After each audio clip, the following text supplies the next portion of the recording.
infrastructure projects.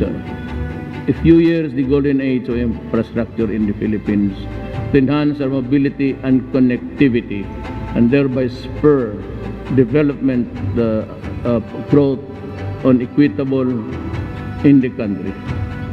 In other words, we are going to build, build, and build. Build, build, build. A program that brought up so many controversies within the 30s administration, causing people's career to fluctuate. From the controversial subway station to the exceptional 4.3 trillion debt, all because of this program. But what exactly is this? Build, Build, Build as the centerpiece program to the 30s administration is a program that attempts to bring the Philippines to its golden era of infrastructure. It thanks to this program that made the commute from the Bataan to Cavite much easier. This program created not just for job for people, but create more business opportunities in the future.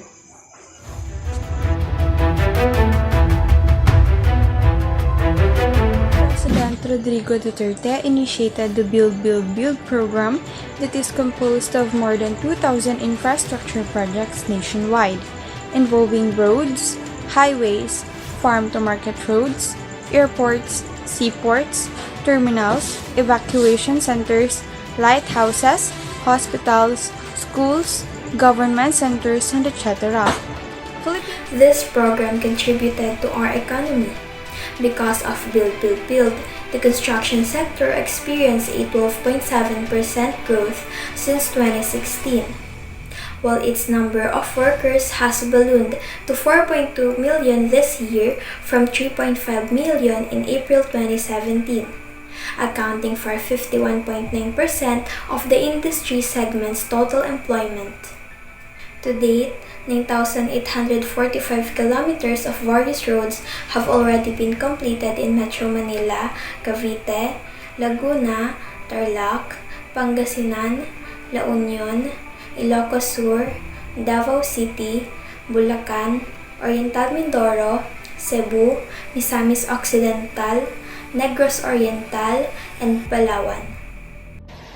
The Build Build Build program is the Duterte administration's ambitious infrastructure development plan that is composed of thousands of projects to be implemented all over the country. For me, the BBB program is a successful one because this program helps shape a better connected Philippines, dramatically improving access to major cities and driving sustainable development and inclusive growth of the country.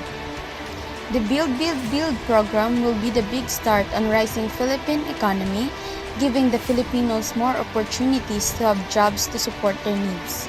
It speeds up infrastructure and develops industries because the government is aiming to build 4 energy facilities, ensure stable energy supply at lower prices, 10 water resource projects and irrigation systems to increase agricultural output, 5 flood control facilities to help protect vulnerable communities and boost their resilience to climate change impacts, and the 3 programs of redevelopment to deliver sustainable solutions that best meet urban population needs.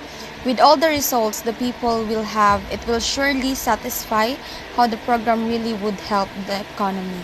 Philippines suffers from unemployment and poverty because of poor infrastructure, rapid urbanization, and growth in the population.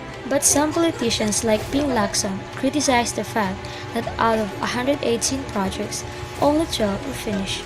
But we should all remember that construction takes years to finish, and it was slowed down even more because of COVID-19. But if I could pinpoint some mistakes in this program, it's the fact that there are so many airports. I understand that President Duterte knows that tourism is one of the sustaining factors for our economy, and he just wanted to make flights in the Philippines faster to attract more tourists and create more jobs, business opportunities, and investors. But I think 70 airports are more than enough for our country and the tourists that come here. And in the future, I hope that the next president will continue the Build Build Build program, not like Calio de Guzman, whose only agenda is to express anger, frustration, and disappointment with the government. But I would suggest that the infrastructure will focus on building more schools, hospitals, and housing, and not merely on transportation this time, just like what Isko Moreno said in his campaign. But overall, it's really thanks to our current president who somehow made a drastic change in our country, even if the elitists and the Lawans are criticizing him. The Lawans who ruined for 18 years and boosted corruption and poverty in our country. So as for me, the Build Build Build program seeks to accelerate infrastructure spending and develop industries that will give and open a strong growth, create more jobs, and can improve the lives of every Filipino. So, for this program, I will rate it 4 star out of 5.